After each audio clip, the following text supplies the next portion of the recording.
Now, it's a period where most mobile makers start to launch market applications following iPhone model. We discuss Nokia, we discuss BlackBerry. There's also Windows who launch Windows Marketplace. My question is like this: it is GetJar, an old marketplace where all applications were free, not even paid. Do you believe that all this new marketplace will have success while GetJar didn't have any success? Someone will definitely make money on it. That I'm absolutely certain. I think that we are moving, the device, the mobile phone, is as powerful today as a laptop was 5 years ago, as the top-end desktop was 10 years ago, as a mainframe computer 15 years ago, and a supercomputer 20 years ago.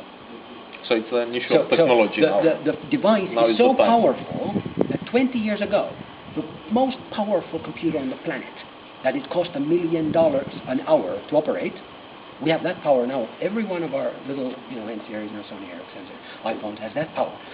There is no limit on the creative ability that we can put in terms of the software and applications. Plus, the phone has so much more that the computer never had. The scanning ability of the camera, all of these, the sensor movement elements that the iPhone brought in, and so forth. So when we add all of those abilities, plus the processing power, plus the memory that is stored into the phone, and then we take this a couple of years into the future, there's going to be a huge opportunity to then make extra applications on top of that, and extra services on top of that. At the same time, the cost of producing a small plastic pocket device with no electronics in it, people do it in China, they really make it low cost, that cost keeps coming down. So Nokia and Samsung and LG and Motorola and Sony Ericsson and RIM and Apple, they cannot make their profits on an ever-shrinking cost of that little box like we have in our pocket. They have to move into the application and services space just to survive. They have to. At the same time, there are many service and application developers who initially developed for the internet, or even developed before that for mainframe computers. Their internet opportunity, their PC opportunity is gone. Their internet opportunity is no longer growing strong.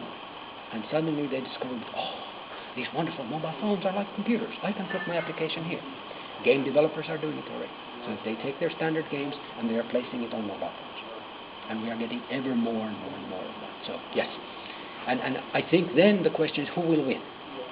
And that is then the issue. How strong is Android and Google? How strong is Nokia? How well does Apple? Apple has a strong lead with the App Store, etc., and so forth.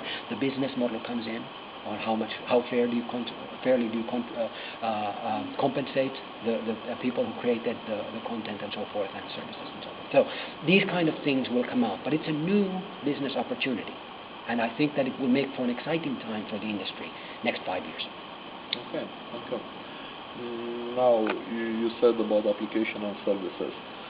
Don't you think that for the mobile makers could be a good opportunity to try to explore user-generated content and social network like, Cyworld in Korea? Because, as you said, this will be the future. So, what do you think? You see Nokia entering in such... Yes, I personally, first of all, recognize that I am very biased. I wrote a book called Communities Dominate Brands. I've brainwashed myself to believe that this is the greatest opportunity ever faced in mankind. So, recognize I'm speaking from a biased point of view. Nonetheless, I think the evidence is now out there. Mobile social networking, measured by Informa for 2007, was worth $6 billion worldwide. They went from $0 in the start of 2003 to $6 billion in 2007. The fastest growing industry ever in mankind. Mobile social networks earn more than 2 times as much as the internet social networks, like YouTube and Facebook and World of Warcraft and all of these. All of them put together, mobile social networks already are twice as big in terms of revenue. Now, I personally believe passionately that every single company should move full speed. Every advertising campaign should be a multiplayer, a social networking experience. Every mobile commerce application should have a viral friend get friend kind of benefit and so forth. In reality, not every service needs that. No. But I think that there's a huge opportunity there. Now, if you look at the players, T-Mobile CEO said in, I think 2006 or might have been 2007, I think it was spring of 2006, said that we will become the social networking company, the community. We will enable communities, I think, something like that. Rene Oberman had a quote. Nokia said that the future is communities. They have like 3 strategic pillars. One of them is communities. This is like last year, spring of last year. Vodafone says now that the first killer application for 3G is social networks on mobile. The big players are running into this space. You want to